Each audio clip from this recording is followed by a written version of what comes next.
Welcome to the Real Estate Investing Failures to Fortunes podcast, the show where we fearlessly dive into the untold stories of real estate investors' greatest setbacks and how they turned those failures into resounding successes. I'm your host, Kate Berry, and we're talking with real estate investors across the country to learn exactly how and why they failed, and how they took that failure and turned it into a powerful lesson for their business. So come along with me, Kate Berry, on this transformative journey from failure to fortune. I invite you to join our supportive community where together we can inspire, educate, and motivate each other to achieve all of our real estate investing goals. Welcome to the Real Estate Investing Failures to Fortunes podcast. I'm your host, Kate Berry, and on this show, we dive deep into the journeys of real estate investors and agents who have turned their failures into fortunes. We are here today with Jordan Sylvester. He is a real estate agent and investor in the Windsor Essex market in Canada. So thank you so much for joining us today, Jordan. Hey, Kate, thanks so much for having me. It's great to be here. It's great to have someone from Canada. Obviously a different market, different country, different rules. You know, you're right on the Detroit, Michigan line. So I think you're going to bring a great perspective of what it's like to work on both sides of the boundary line. Yeah, I work with a company. So we have a lot of realtors that work in the States. And when we train, we actually train a lot of the same material and how we work with agents, work with customers and clients. But at the same time, it's funny, like the underlying way that the business operates is just different between countries, which makes sense. You guys have a president, we have a prime minister, Right. But we still both have leaders. So it's, again, interesting to see how that all plays out. And we both have real estate and we both have real estate investors Yep. in a market. Would you say that the market is different in terms of between the two countries, or is it more about regions? I would think that, well, no, the markets would be different between the countries. Again, our banking system, like we in the US right now, from my understanding, a lot of people, of course, have your 30-year fixed rate. So they're able to survive, even though rates are now 8%, 7% over there. Here, the problem is we're on 5-year term. So we amortize like you guys do over the same period of time. But every 5 years, a lot of us are on fixed terms. We can do different structures, but a lot of people have to renew sooner. So our activity in the market is fairly responsive to, hey, my rate was 2% and now it could be 5.5%. Well, how am I going to manage that change? Wow, right. You've got to really be thinking 5 years down the road, and that could be a totally different market when you buy it in. So that really must affect your strategies when looking at investment properties. And you must look at us and anyone complaining about a 30-year fixed at any rate. You're like, come on, at least it's fixed, right? Again, the benefit is if you're structuring a deal, you can create cash flow. If it cash flows at whatever rates you're at and all of the things, you can build a correct model. Whereas our models do have to acquire variance. We have to make sure that the model works today and does work tomorrow. Because again, if we rely on the fact that we can't lock in for 30 years, the investment, or know the strategies to exit in time. So we see it coming and say, okay, I know I'm a year out. So what do I do today to make sure that when I have to renew, it wouldn't be practical to maintain the property. It may not be practical to hold it. So it's a good time to exit and then reevaluate how I would reengage the opportunity for investment. So that makes a lot of sense. I love that because it really is about thinking strategically in the relatively short term. I think 5 years in real estate, I would call that short term, and 30 years more of a long term. So tell us a little bit, how did you get started in real estate? So I started as a realtor in 2008. I actually came back in 2007 to work as an admin for my dad after testing out a bunch of other sales jobs actually in Toronto. Worked for Rogers, worked for different companies trying to do phone sales, door-to-door sales.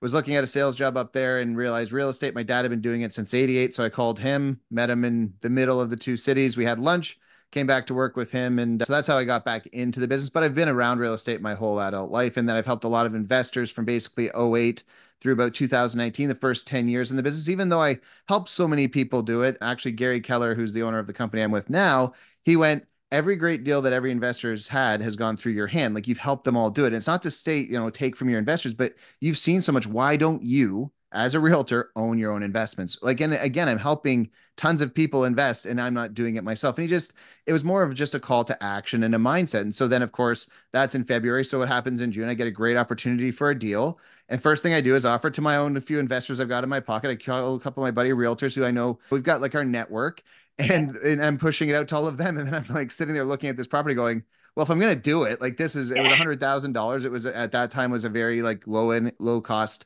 opportunity. And I'm like, So I called one of my guys and said, hey, I don't have an opportunity for you to buy it. I said, but I do have an opportunity for partnership. Do you want to be the money guy? I'll take care of the other side. And so we partnered together, and that began the next 5 years of investing and then opportunities that came from that. So Amazing. And what year was that when that first deal came across your desk that you decided to? 2019 June, when I had that epiphany of, like I said, in February of 2019, I was at the conference where that question was asked, and it kind of just sits with you. Certain things you take like a piece back from, and you just sort of, chew on it, and then your brain's like processing in the background. And then one day you're like, well, I'm either going to do this or I'm not going to do it, right? Like it's one of those moments in life where you're sort of like, it's the time to get up and go, or you're just going to not. And it's okay, whichever you decide, whatever makes sense to you. But I had no good reason not to. Absolutely. And I mean, you started in 2008. What a Yeah. year to start.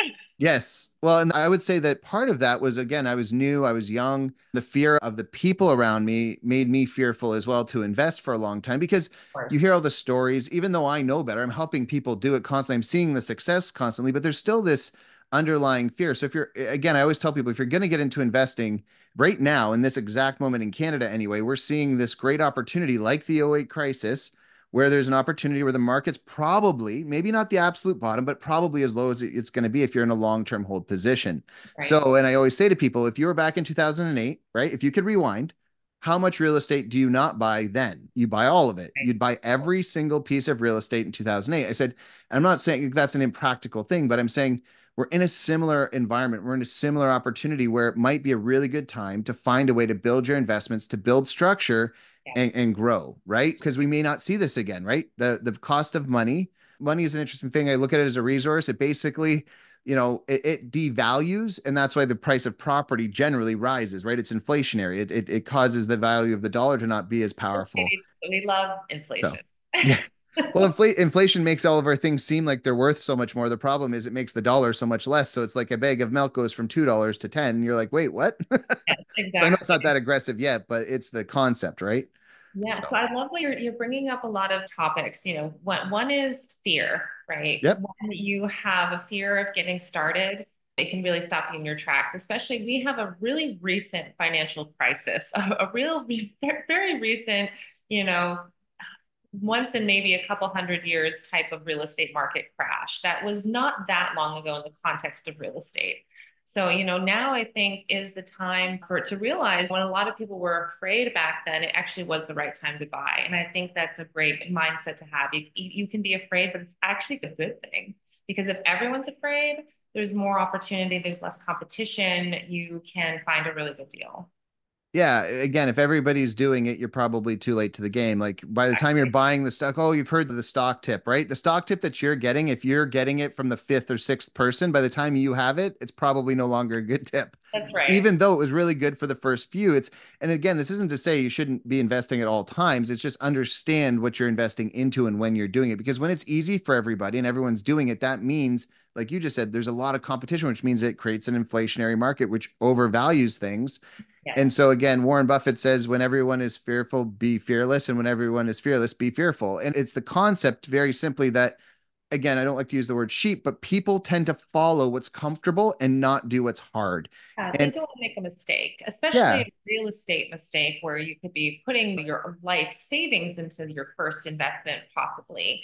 yep. And, if you're not quite sure, that's a really hard step to take because real estate is complicated. You started in 2008, first investment in 2019. That's a really significant chunk of learning experience you had as an agent getting to your first deal. So let's get into that first deal. I want to hear more about it. What happened where, this is the Failures to Fortunes podcast. So let's get into the potential failure event that's shaped where you are today. So the failure event is actually in 2022, February to April, where the market shifts. But the beginning of it, so I did a lot of deals from basically 2019, the first one starting with this $100,000 property, which we actually have just sold for 250,000 a few months back.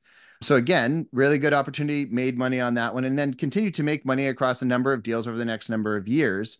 And so that was a really good strategy. And then I decided to amplify said strategy in a moment where I did believe that there wasn't, the market was rising. There was some risk involved, but again, I couldn't foresee the market going from like a 2.5% interest rate to a 7% interest rate in a matter of months.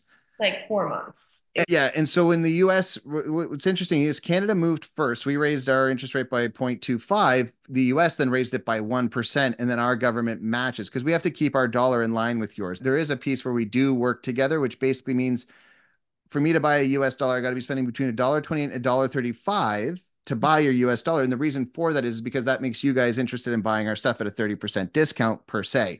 So when you look at Canada and you're looking at something for $100 that you want to buy, it's basically $70. Sure. And so it keeps the countries working together because we're a tenth of your population. So we need a large purchaser like the United States to Sure. buy our things. And it's very convenient because we border each other, right? And so And from there's a lot of resources. So cities close to each other too. So I'm yeah. sure there already is, it depends if that affects the general economy of these even smaller places. Yeah, they need to be able to buy. That's very interesting. I never knew that or thought about that. Yeah. So wow, so you're kind of like, and our Fed, the Fed of the government, U.S. government, we are raising interest rates until we stop inflation because it was a little bit of a scary time, to have inflation rates that high, interest rates that low. I always say people were like, I'm going to wait for the crash. Like that was the crash.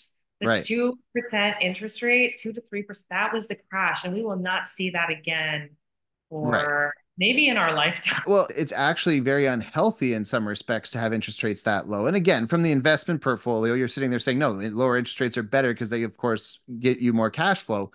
But for a healthy economy, for a healthy society, right? When you can't, if you were to save your money back then, the best rates you're getting from the bank were maybe 2.5% on a GCI or something solid. Whereas right now you're getting 5.5 or 6%. So saving money in this economy actually makes some sense. Whereas in the previous economy, you basically had to put all the money to work because it didn't make sense. Like at 2%, how much money do you borrow? All of it. Again, similar concept, because if inflation is 3%, and you're borrowing at 2%, you're actually making 1% on leveraging money because of the way money works.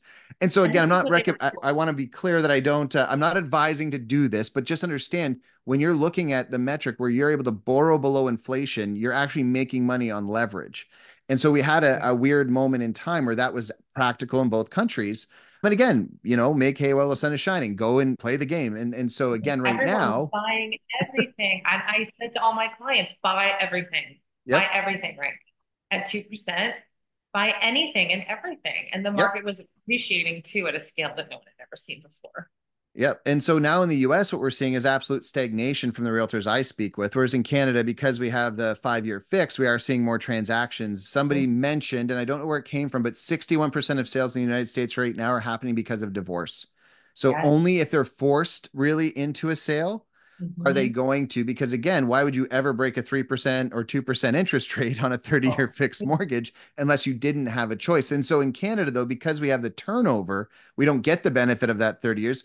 Our market is we still have we're about 50% of the sales here. So we lost about 30% of the market and 50% of the sales, which is pretty devastating, as a realtor and as an investor it hit. And so again, just looking at how the countries respond differently to the same information, right? And so again, understanding that's important, understanding your market, having a professional, right? Whether it's a realtor or a professional investor, somebody in your field of view that has a lot of experience, because that'll save you some of the headache. I just didn't listen to the experience. That would be one of the mistakes. I had people, and here's the thing, I'll say this. Some of them had been saying the sky is falling since the sky started to rise in 2017, 2018. And so they were wrong for a number of years, but there were a few who are true. I would call them like, they're almost like wizards in my mind. They're like, they can just somehow read the tea leaves. And because they saw what happened in the 90s, they saw what happened, some of them even in the 70s, they could just foresee what was coming and kind of where the shifts were happening. And so again, if I would have just maybe taken a minute and actually listened to the elder in my life and been like, okay, maybe don't put on the gas, like don't add gasoline right now, just step back a bit. Because I bought 7 in 7 weeks basically. And if I would have maybe bought 2 in those same 7 weeks, I probably could have managed 2 and dealt with 2 without really any loss. But when you have 7 and you have all these closings, you have to raise $4 million of capital to do, like, you're just doing it in a completely different environment, and you're not doing it from a position now of leverage. Now you're doing it from a position of loss. And so it really changed the dynamic really quickly.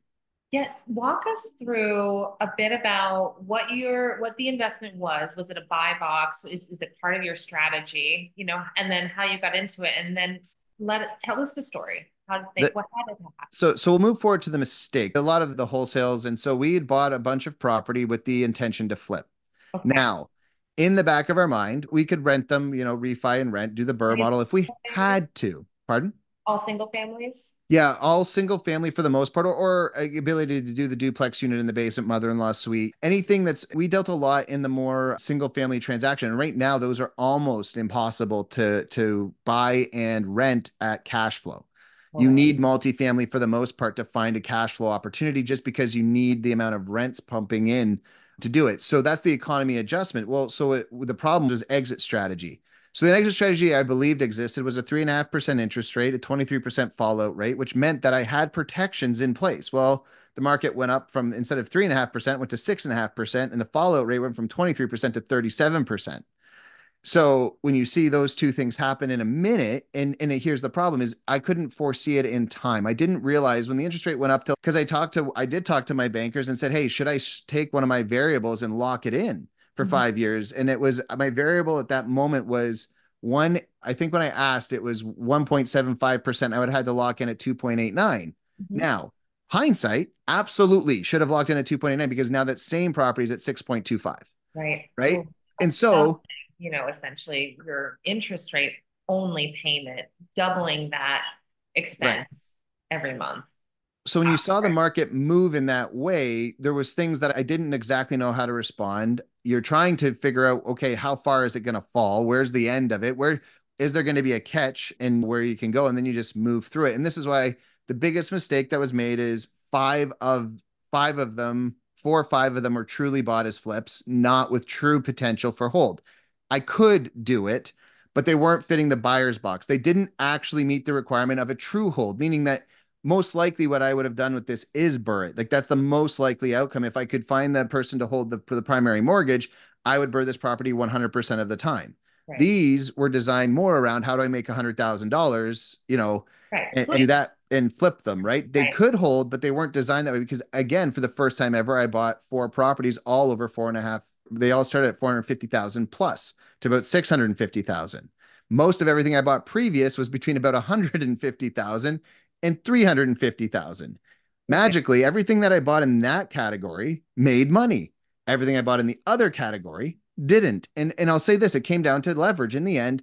When you have to leverage at 1% per month, plus all the things, when you're carrying a $700,000 property, instead of carrying a $300,000 property, your monthly expense changes by $4,000 a month. And when you go 4 months longer than expected, it's a $16,000 problem, right? So, yes, and you're looking at a much smaller niche of potential tenants that can afford that price range. That's something where you have to really know your demographics. You've got to have knowledge. What is the cap of this community, the population? What is the cap that anyone can afford? Yep. And so your carrying costs make factoring this worst case scenario in. But I think, what a lot of our listeners need to realize is it was about not necessarily that it went from 3% to 6%, because everyone says, well, 6%, 7% is a very normal interest rate, right? It was the time frame that it happened within so short. You're in contract already. There's not really ways of backing out within a 3-month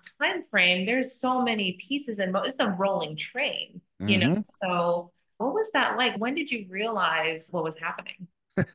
So I bought my last property April 15th, and we'd already seen the 1% increase. You guys had raised 1%, but our next check-in wasn't for another month, give or take. And so the next check-in was a 0.75% increase, which we matched your 1%.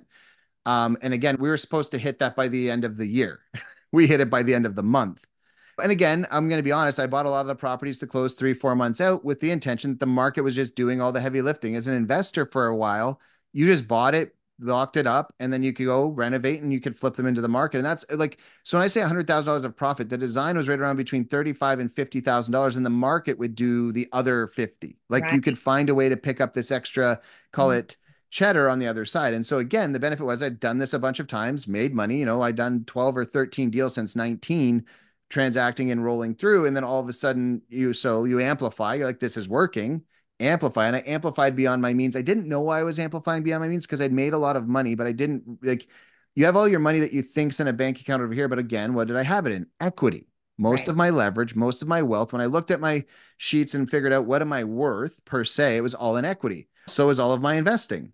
Now, what happens if all of the money in equity goes down over here? What do you think happens to the bank account over here? Well, it goes down too because it's not in cash. Right. And that would be the greatest failure of risk tolerance that I didn't recognize, meaning that I just didn't, for whatever reason, because in my mind, okay, so if I sell this property, I don't make the profit, or let's say something goes wrong and it costs extra money and somehow I lose on this one, Yeah. I can tap over here to fix that because I Right. just never put together the idea that both things would drain out for the same reasons at the same time. So it's like they pulled the plug on my wealth over here and the thing started to drain and it happened over here. And by the time I could catch on what was even happening, the water had We had like all gone you're down. standing there looking and you're like, wait, what happened to all the water in the bathtub? It's all gone. And then you check the other bathtub and it's all gone. You're like, what? I Yeah, thought I was worth something a minute ago and I it's thought all they were gone away. plugged And you're up. sitting there I going, thought at least one was plugged up and I could get to the other one in time. well, So, and or take water from this one and help to refill that one and like stem the bleeding. And so it happened in such a way that I just didn't know what I didn't know. I didn't ask. I'll say this: I didn't want to know. You know, I will be willing to admit that I might have been able to see it if I was willing to be more honest about failure, but willing to be more honest that I might have just made a big mistake. wow. Instead, I wanted to fix it. Instead, I did everything I could to try to patch the hole, do everything I could. Instead, the ship's sinking, get on the dinghy and get out. I was Right? sitting there Yeah. trying to seal the ship up, That's trying the to do everything I flares, could, bail the water. Right. And at the end, because I did that, instead of stepping away from it, realizing where I was, cutting my losses and just going away, I tried so hard to salvage it because Mhm. I didn't want to fail. I didn't want to lose. And in that moment, that's just a lack of integrity to the truth. It wasn't that I fully knew this. I want to be very clear because I don't want to come across as like I knew what I was doing was wrong. There's a sense in your being where if you just ask some smarter people the right questions, you're going to have to humble yourself. You're going to have to put yourself in a position where you don't want to be. And as a realtor for 16 years, I view myself as highly intelligent, very capable. But in this experience, in this moment, I didn't lean on my accountants. I didn't lean on my lawyers. I didn't lean on my mentors and these people who would have just been able to step in. And if I would have asked really good questions, I probably could have avoided a really big failure. And Sure. instead, so that I would say bringing humility to your life when you recognize that you're no longer in a position of control and being willing to admit that, it likely will save you a lot of heartache. It does not mean you won't go through something. I want to be clear, but hopefully you'll be able to go through it in a much better way with people who have the experience to guide you. That is such an amazing takeaway from that. And I really appreciate you sharing that. I think it's so hard, especially in real estate. Real estate is a very flashy, image forward gurus saying how easy it is to make XYZ. We build our whole brand off of being successful, making the right calls, having foresight, having the systems in place. But sometimes we fail. And Mm-hmm. you can be the best of the best in your field, have the experience, have everything going for you, and you can still fail. That is such an important thing to hear. And you went through something. It sounds like you went through it by yourself. Was it your own deal or were you working with partners? So I had one primary business partner, and part of that was I would have left earlier and he wasn't sure how far it would fall. And so we had a conversation. So again, I learned one really important thing is I don't play well with others. And that's not because I need to be able to make I need to be able to make all of the decisions. It doesn't mean I don't respect my other partners, but in almost every other relationship that I had built up until that moment, I never partnered with somebody, let's say, who had equal say to me. And my partners knew this. They were money guys. I was going to make all the decisions. Now they had the ability to advise. I was going to listen. It wasn't this like power trip, but Sure. I need to, with the knowledge I have, be able to make the best decisions in a moment and that I feel. And again, I might be wrong. And I will say this, one of the deals right after COVID. So we bought a deal in January. So I'll rewind a bit. This one worked out interestingly. We broke even. We lost $1,800 on the deal. We picked up a property for about 165,000. We renovated it and we're sitting there. We were able to sell it for 209, but we ran into some overages because COVID landed. We bought it in January, closed it March 8th, and then COVID hit March 16th, and then Oh my all of the God. things that came from that. But Oh, we sold as soon as the market opened. Basically, as soon as everybody kind of stood back up, we're yeah. sitting there and going, what do we do? Well, the funny part is if we would have held on to it for like 2 months, the amount of energy that came out of COVID and amount of buyers that came out, it probably would have been another 40 grand in our hand. So I've been in the side where by responding more with insecurity, I gave up, but I'd rather that, to be honest, I'd rather give up opportunity and know that I'm secure than risk being unsecure. And that's what sort of happened here in this business partnership was we still thought there might be an opportunity to make some money. And the problem was, and again, I didn't know that we were going to go down as far as we did. So I would have said I was probably ready to liquidate all assets late April, early May. Yeah. And he was willing to do it in June, but by June, and that was by the time it was just too late. And even if I'd probably tried, it wouldn't have worked. We were already too far down the rabbit hole. But that would be where I'd say in business, understand who's in authority. If you need to be in that spot, know yourself, learn about you, and then and operate that way. And again, I'm not saying I love the business partnerships. I love being in partnership with people. I do almost every single deal I've ever done. I've never done one where I haven't used other people's money in my world or done something. I've never done one where it's just been the Jordan Sylvester show from start to finish. I've used other people and other supports around me to help me get through those deals. So I very much rely on other people. I just need to be the decision maker. Yeah. And that's a personal thing. And some people are okay to share the decision. There's nothing wrong with that. I just have learned a lot about me, knowing I felt uncomfortable and I didn't want to create conflict necessarily to get what I wanted because I prefer the relational to the conflict.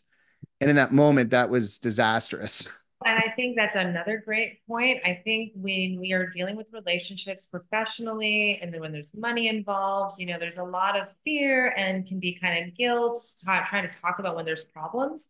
Yep. But it's true that I think relationships can only truly involve when there is some conflict. You've got to work through that. And we've become very, I think COVID too made everyone kind of very conflict averse. We went all online, in person started to, it was harder to have those conversations, but they're important. So how did it end? How did you guys get through that? What ended up happening? So we ended up liquidating all assets with the opportunity to reinvest. We have our capital leverage back. So we are in a position now to reinvest into the market. Again, finding the opportunity to find cash flow assets is more than complicated. And so and I'll say this, there is a bit of trigger shyness. I'm not going to pretend like it's as easy to pull the trigger now because all of a sudden you have this big thing, but I will say it's no different than if you're in a car accident. The best thing you can do is drive the next day. Like if you're healthy, I mean, the worst thing you can do is be fearful forever because again, if you are, then it's going to be really hard. The longer you wait to re-engage, the harder it is. And so I went back into transactional real estate. I've been helping my colleagues invest. They have different, again, I'm in a different financial position to even engage in the risk tolerance of the investment in the market, right? So those are some of the things that are true. There is a position, though, I will admit, that is mental more than it is practical. And I'm working through that. And I would tell you, like, whether you're a first-time investor and you're working through it, whether you're a seasoned investor, you can end up working through it again.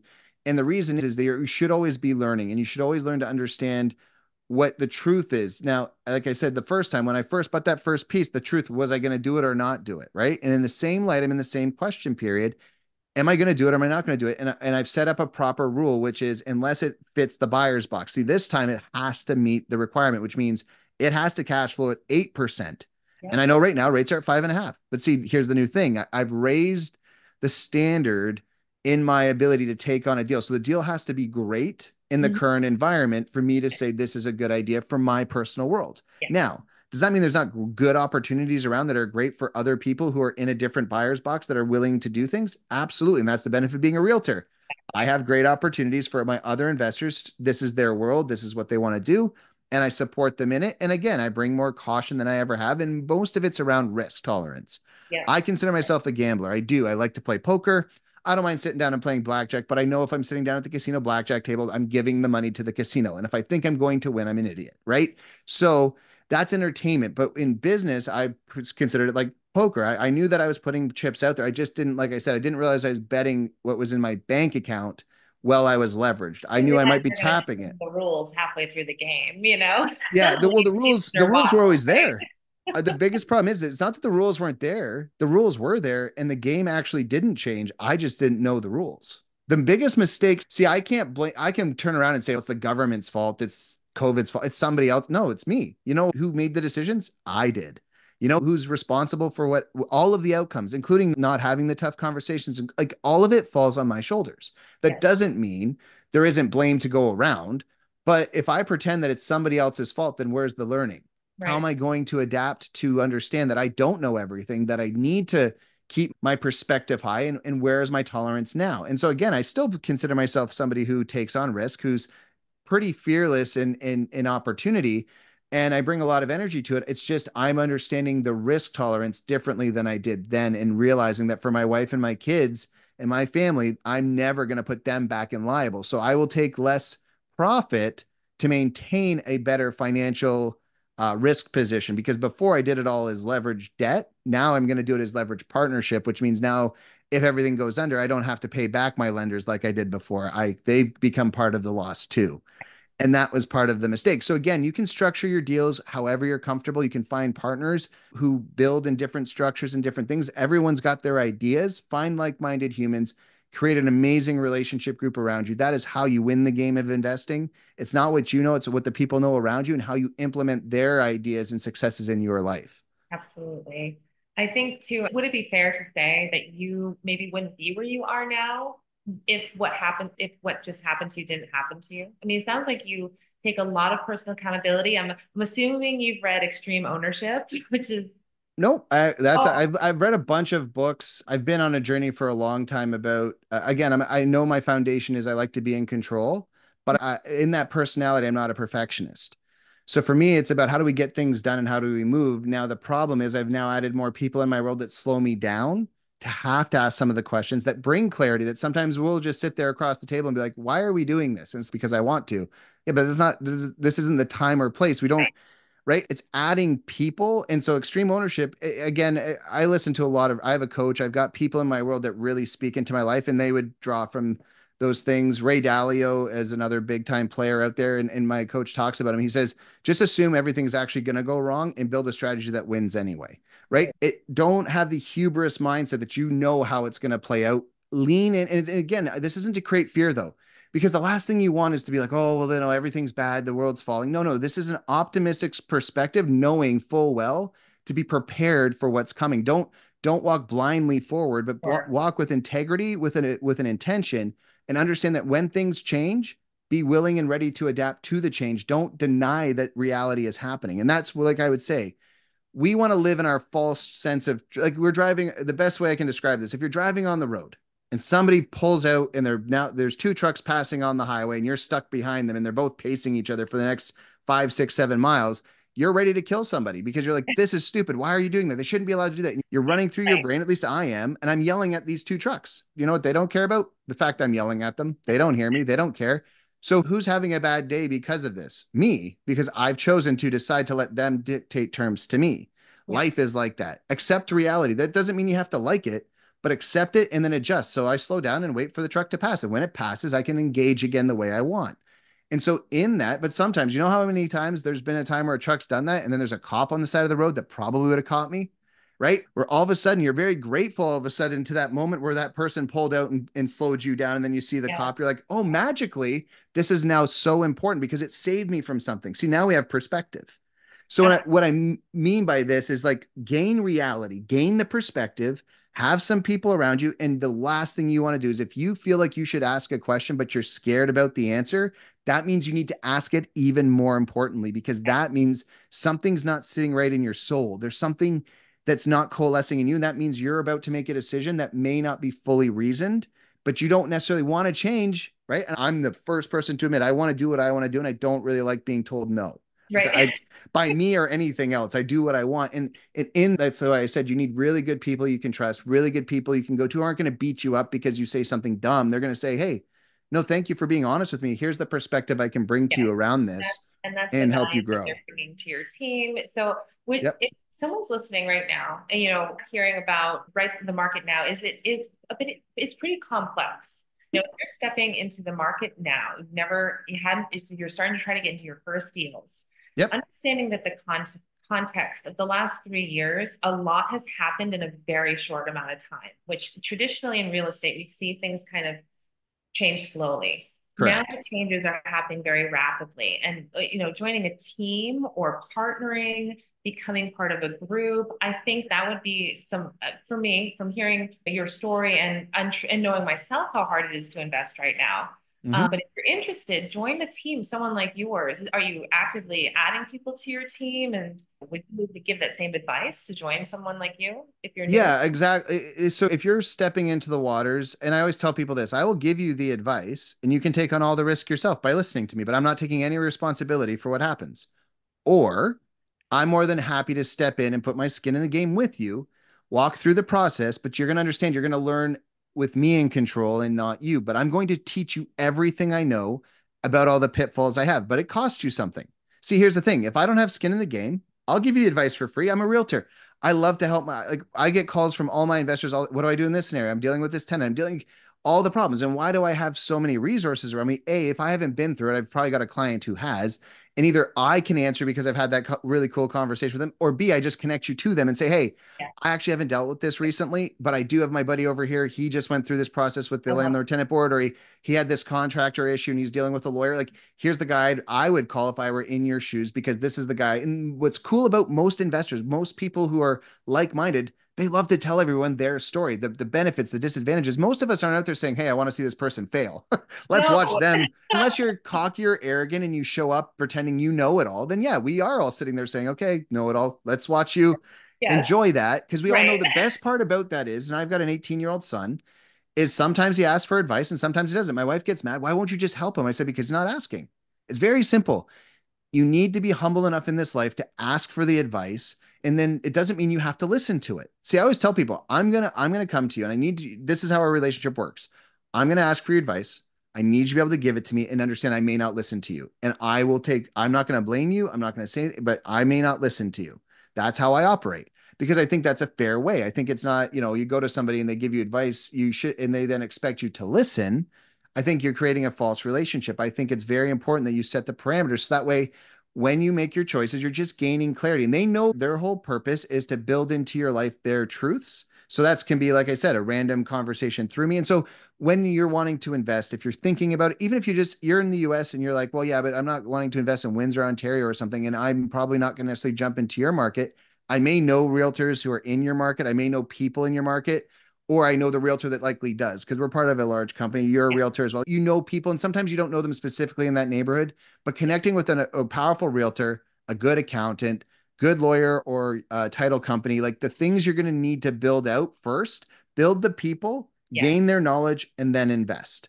Take a Absolutely. minute to build a business plan. Don't just buy the property because your Yes. buddy bought a Take your property. time. It is a good, if you're new, I think the advice is take your time. Don't rush. If you Yep. rush into this market, you don't know what you're doing. And you Yep. just really want to get that deal. Yes, because there's a lot of great opportunity. Yep. That's kind of circling back to how we started the conversation. There is a lot of great opportunity now because it's hard, because Yep. people are scared. There's a lot of uncertainty in the air. But if you can kind of get yourself into it, there's a lot of people like yourself, like me, who Mm-hmm. are actively doing a lot of deals right now. I've never been busier. I mean, we're moving in big portfolios and we're selling, my investors are coming, buying and selling all over the place because I think my market is Vermont. And I think we talked about this in the beginning, how we're maybe at the ground level of what's going on with pricing and value, single family as well as commercial and multifamily, because housing is a need. People need to be housed. And the cost right now, compared to 10 years, 20 years down the road, I think a Yep. lot of people are going to be saying what they're saying now about 2008. Like, I wish I was buying everything. Well, and I think that's the important thing to remind ourselves is, and again, like I've been to Mexico and you think about the peso compared to the US dollar. And again, we talked earlier about the US dollar compared to the Canadian dollar. What's interesting is when you go down to Mexico and you actually buy a peso and you go to spend a peso, you spend a US dollar, it's so crazy how much difference the value of the money is. Yet in that country, it's because the devaluation of the currency. And so that's what drives inflation. I think one of the other things I'd leave your audience is reminding them very simply, money is a resource like food. If you Mhm. store it, it will rot. It's not to say don't, I just say put it in active investments. Cash flow dividends are really good. So if you're doing the markets, if you want to do something more secure, I'm not saying take risk, but if you just leave your money in the bank account, it's actually devaluing as it sits there most of the time.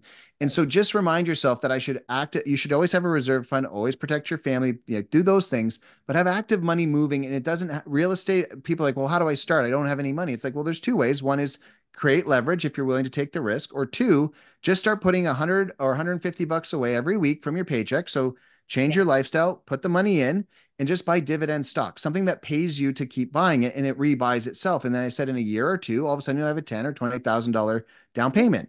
Now you have $20,000 and you go to a business partner like myself and say, hey, I've got 20 grand. Can we do a partnership deal? Yes. Now you have some skin in the game. Let's go play. Because most of the time, most real estate opportunities, you got to have some serious money. And people are like, where do I find that? It's like you either go find a partner who has leverage, or two, which you have to give up reward, or two, you go and save money.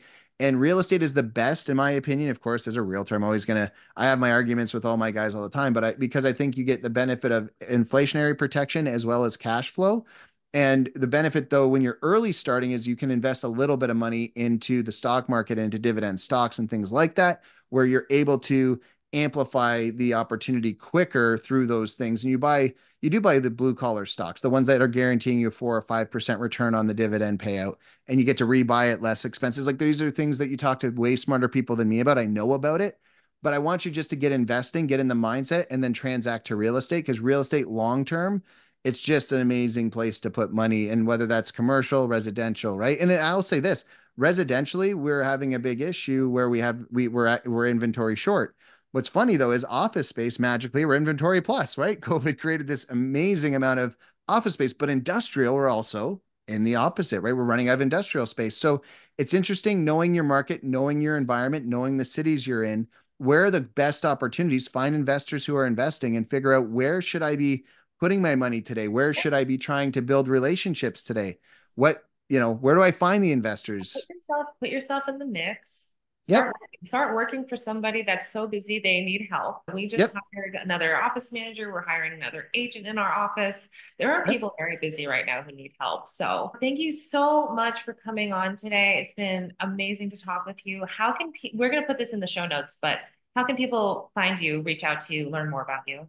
The easiest way would be to go to jordansylvester.com. Again, you can, on there, we actually now have our podcast being linked there. So you'll be able to jump on all the different ones I've been on. I'm on Facebook, LinkedIn, Twitter, and YouTube. So again, if you want to see me on those channels, you'll get to see different content that we're creating here locally. And then again, through there, you can reach out direct at 519-960-0350. If you guys want to chat about investing, you want to chat about that. I know I might not be in your actual local market, but I'm always happy to plan around the buyer box of what you're thinking you want to try to do, the strategies that have worked, the things that might work in your market that don't work in my market. Or if you want to come up and invest in Canada, it's a great place. There's lots of opportunity. And that's the thing. There's tons of opportunity in the world. More than happy to chat. Yeah, I think the coolest thing about real estate investing is there's really no borders. I mean, you can figure out how to partner with people all over the world, any place in the country, in Canada. There's so much you can do. So thank you so much, Jordan. It's been an absolute pleasure. I'd love to have you on in the future, hear how your next few deals go. Best of luck with those. It sounds like you've got a great foundation, and I'm sure you're going to kill it. Kate, thanks so much for having me today. It's been awesome. You're welcome. All right, everybody, this is the Real Estate Investing Failures to Fortunes podcast. I'm your host, Kate Berry, and we'll see you next time. Thank you for joining us on another episode of Real Estate Investing Failures to Fortunes podcast. If you enjoyed today's stories and insights, don't forget to subscribe, rate, and leave a review. Your feedback means the world to us. Remember, your journey in real estate is a marathon, not a sprint. Embrace the failures, learn from them, and turn them into your stepping stones to success. I'm Kate Berry, and until next time, keep hustling, stay inspired, and keep turning those failures into fortunes. Happy investing.